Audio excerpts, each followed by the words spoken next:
Hey, what's up guys? Today I'm doing a review on the Hayabusa T360 boxing gloves. So stay tuned.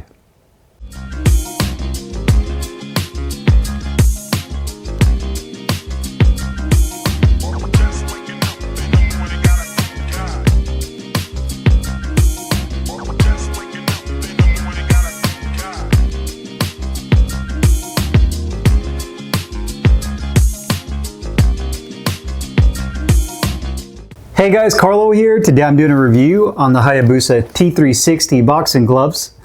I got mine in the red colorway, 16 ounces. It is a Velcro closure only model. You can get this glove anywhere between 10 to 18 ounces with a total of 5 colors to choose from, which you can check out on their website. It's made of a synthetic PU on the exterior of the glove with a soft foamy tricot liner on the inside of the hand compartment, and layered foam padding that's firm in density over the knuckles, and the gloves are manufactured in China. Now, this is going to be Hayabusa's newest model to their current boxing glove lineup, and to me this is really more of a modified version of their T3 glove. And I know that they designated this as their newest model, but to me it shares pretty much the same architecture as the T3s. Now, aesthetically they changed it a little bit because it is a new model, but in terms of the shape, the width, the height, it's more of a kind of a stocky, wider glove.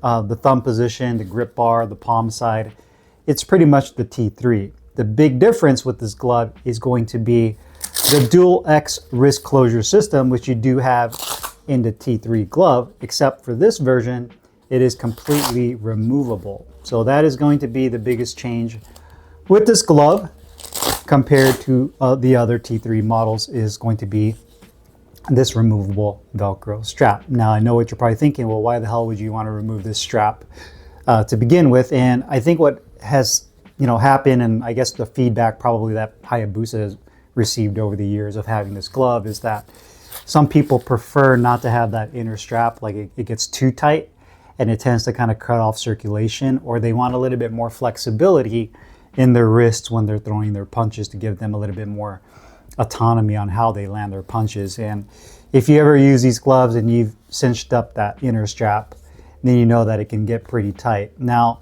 the one thing I don't like is the fact that they still really haven't addressed having a strapping system that secures your wrist in your lower portion of your palm, like up here. So everything is still down below where the Velcro strap is at.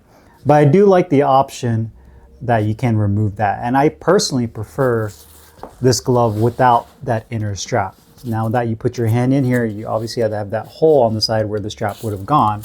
But now it's more of like a traditional glove where you just kind of come across and you can secure the glove in place. And it feels pretty comparable to other Velcro gloves that don't use the Velcro or the dual X closure system. So you still feel pretty secure, and it still feels pretty splinted. You just don't get that kind of that pressure feeling against your wrist, or that squeezing feeling that you would when you use this inner strap. So it is completely removable. Now, there is a downside that I'm not a fan of as well, is that this glove is $10 more. I'll talk about the cost towards the end of the video, but this glove is $10 more than their standard T3 glove. So I'm not really sure why I would want to pay a little bit more money for this glove, other than the fact that you want a removable strap. If you're going to do that, why don't you just come out with a glove that doesn't have the strap at all and make it a little bit more affordable than the standard T3? Then you give people the option just to get the glove without the strap. Because to me, people that don't want to use the strap, they're just going to remove it and probably not ever use it again, in my opinion. I mean, unless they would, to me, what was the point of pulling it off if it's uncomfortable to you? You're not going to put it back on, in my opinion. So it would have been nice to have a more affordable glove without the strap and just kind of close that off and just give you a version with just a single strap Velcro closure. In my opinion, that's what I would have done. But with that being said, from a design standpoint, compared to the previous T3 gloves, very similar in shape and size. Obviously the aesthetics are a little bit different.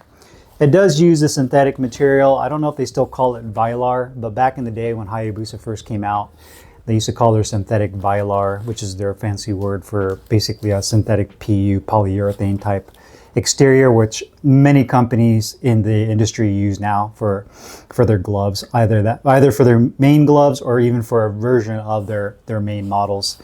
But the synthetic on here has definitely more of a matte finish. You do have the Hayabusa hawk logo, falcon logo right here towards the index finger spot. You do have the segment where it separates on the thumb side to give you that micro suede. Again, kind of a staple that Hayabusa started years ago, putting that suede on the thumb, and that's there so that if you have to wick away the sweat off your face, you can do that, and it just doesn't run all over the place. That the suede kind of picks that up. The bad thing is over time, this suede will start to kind of get kind of crusty and brittle and harden up if you wipe enough sweat on there. So it's really important if you do end up having these gloves that you air them out so you don't get that crusty, dried up, sweaty mess on the suede. Coming down, you do have your 4-inch Velcro strap at the bottom. Again, more of that matte synthetic. It does say Hayabusa at that bottom tab right there across. Opening it up, you can see how it rotates to the palm side. You have a diagonal strip of that micro suede that comes down that shows you the weight, 16 ounces. There is the opening right there to give you guys a close-up of the actual strap itself. Nothing crazy, just a piece of Velcro on both sides. You do have that dual X, is rubberized, so if you're putting your gloves on by yourself, you can grab it with the other glove. No issue there. Velcro on that side, and that is elastic, so it is stretchable. So you have that elastic piece. The inside of the back of the hand, you're looking at maybe about an inch of firm density foam padding for the wrist support on the back of the wrist. The inside, you're looking at probably about 1/4 of an inch on the inside of the wrist. You do have that soft foamy liner, and you also have the tag where it's manufactured, warning label, Hayabusa, etc. on the inside. You have the elastic keeping the palm side together and the piping. You have some perforated ventilated holes on the outer edge right below the grip bar, as well as right above the grip bar as well, and on the inner portion of the thumb. The grip bar on here is nice and firm, and it's pretty large in size. And you also have an attached thumb right there at the very tip to keep the thumb from poking out. Quality-wise, the gloves are actually pretty solid. You know, looking at the gloves, there's really no areas on the left or the right glove that were a red flag in terms of stitching, workmanship. Obviously, consistency with the materials they use. It's very easy to do. I don't want to say easy to do, but it's easier than genuine leather. You know, with synthetics, you're manufacturing the actual material, so there shouldn't be any imperfections, in my opinion, with a synthetic glove where genuine leather is coming off an animal, so you're going to have some imperfections, which is perfectly fine.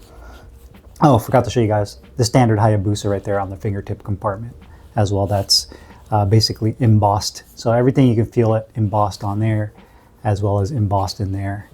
But overall, the quality on the gloves are pretty nice. So stitching looks good. That looks good as well.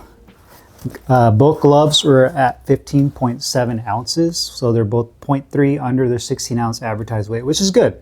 You know, for a training glove, that's not bad. Especially, you know, there's a lot of other training gloves out there, boxing gloves, should I say, that are, you know, 2, 3, sometimes 3 ounces over their advertised weight. So it's good to see Hayabusa keeping the weight on point. The fact that both gloves are 15.7 tells me that whoever made these gloves in the factory are weighing them to make sure when they go out in the same bag that they're basically brother and sister gloves, right? So they're pretty much identical when it comes to weight, which is great. And you can see the right glove as well. That's one thing that Hayabusa does a really good job with, is just kind of the overall distribution of weight with the glove is done really nicely.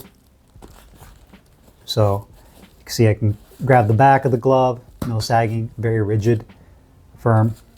And you can see it's a very rigid glove throughout. Quality looks really good as well.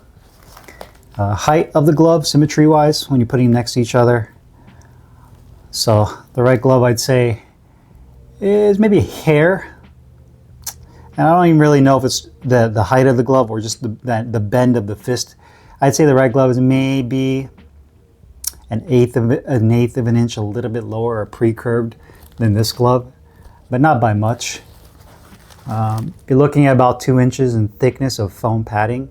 You can see the finger compartments rolled consistently between the two gloves. Thumb position is done really well. Palm side looks symmetrical. This outer thumb position looks good. Again, rotating back, the logos are all symmetrical as well. Positioning of the logos looks good. Where the Hayabusas are at the fingertip compartment looks good.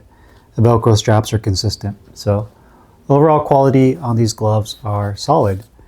Comfort-wise, putting my hands into the gloves, the liner feels really good. I've never really had any issues with the Hayabusa liners, although they do tend to get kind of hot and you have to air them out. So Hayabusas are kind of notorious for getting really funky because they soak up a good amount of sweat. So, you know, the way to battle that or to fight that is to just be a little bit more vigilant about your gloves when you're done using them in the gym. Just take them out, let them air out. Most of us will put them in our gym bag and then go into our car, throw it in the trunk, and you won't see it until the next day, right? So my suggestion for that is open the trunk up or take the gloves out, let them sit next to your bag in the trunk, or throw them in the back seat. Just don't let them sit inside your duffel bag and fester. That's my best recommendation for that. And minimal, right? So good thumb position. Nice parallel thumb pulled in. Base of the thumb has a good amount of opening for the fat part of my thumb, so I have no pinching right here. I know that's a problem for a lot of people, including myself. When I roll down my fingers to make a fist, no issues with the tip of the thumb being pulled down, so a good amount of depth. About an inch of padding on the back of the thumb. That's nice and firm. Again, liner feels really good. No excess material anywhere in the glove, whether it's towards my wrist, on the back of the hand, or inside the finger compartment. And a really nice deep finger compartment, and not too wide, not too narrow, so I have a good amount of room. This glove also comes in one more size larger, 18 ounces. So this is a really good glove for pretty much anybody of different hand sizes. If you're somebody that's a little bit smaller, you can get a smaller size glove. Somebody that's larger, I think this glove is something that can accommodate relatively anybody when it comes to hand size. The glove is definitely stiff though. So when you first get the glove, there is definitely a break-in period with this glove because of how stiff the foam is. I would have preferred a little bit more of a softer foam. Not super soft, but definitely not as dense and firm as the foam on this glove, but it's definitely on the more dense side, and that's about as far as you'll be able to open your hand when you first get it. And I'm still using these gloves and breaking them in, so it's definitely more on the firm side and definitely not broken in when you first get it. So it does take some time. So thumb position feels good. Inner portion of the thumb, liner feels great. No excess material. Finger compartments on both gloves feel really good. The grip bar feels good as well. And there is kind of like a secondary grip bar with cloth liner on the inside, so you don't feel any type of stitching on the inside of the finger compartment that can irritate your fingers while you're using it. So overall, very ergonomic. It feels really nicely, just a bit stiff. And it will take time to break in. Protection and performance wise, this is definitely more on the protective end. The padding on here is definitely on the stiffer end, so you get a good amount of shock absorption with this padding, but you don't get a lot of visceral feedback, like the feel. So if you're looking for a glove that's more softer, more of a puncher style glove, or even more of a balance, I guess, type of glove where you get a little bit more push through your padding, this is a glove that's going to take a lot of time to kind of really break in. And the padding is definitely stiff and dense off the bat. Good for bag work, good for hitting the mitts and training. I mean, you could use these gloves for sparring as well. I definitely think there's a little bit more of a break-in period. The padding on here kind of reminds me of like the Rival RS1s that I reviewed a long time ago, where, you know, it's more of it's supposed to be a sparring glove, but when you feel that padding, it's super stiff at first. And Rival recommends kind of breaking it in before you use it for sparring. So that's kind of the same concept I feel with this particular glove. Is just of how stiff this padding is something that I would at least break in a little bit more and soften up, you know, if you're going to use this for sparring. But for bag work and for hitting the mitts is perfectly fine. Definitely more on the protective end. And of course, that wrist support, that's completely subjective. Everybody's different. You might prefer the extra Velcro that goes on the inside, that dual X wrist closure. Some, like myself, might prefer it without and just going with that one Velcro strap. Completely up to you. Cost-wise, these gloves are currently $189 on Hayabusa's website, and I believe they're Their T3s are like $179, and they have different versions of the T3s. They have the T3Ds, and they have just the genuine leather ones and the synthetics. So, you know, it's right there with the other pricing of the T3s. I don't understand why you would redo an entire model or give it a different, you know, model lineup number with just changing the strap, in my opinion. To me, if you were going to do that, make it a completely different model. Remove the strap, change the padding, maybe the structure of the glove, make it more of a pure boxer's glove and not so much of a hybrid glove like you have here. And I know you guys, they already have those Japanese, I know you guys have already seen their Japanese inspired gloves, which are decent gloves as well. But you know, if you're gonna do this, make a T3 version that, if you're gonna make it without the strap, make it its own model. Don't just give you the option for it. I see the point behind it, but I think most people, in my opinion, once they pull the strap off because they don't like using it, they're just gonna leave it, and they'll probably end up losing it, in my opinion. So that's my thoughts on that. A decent price, but again, I think there's definitely better choices out there for this glove.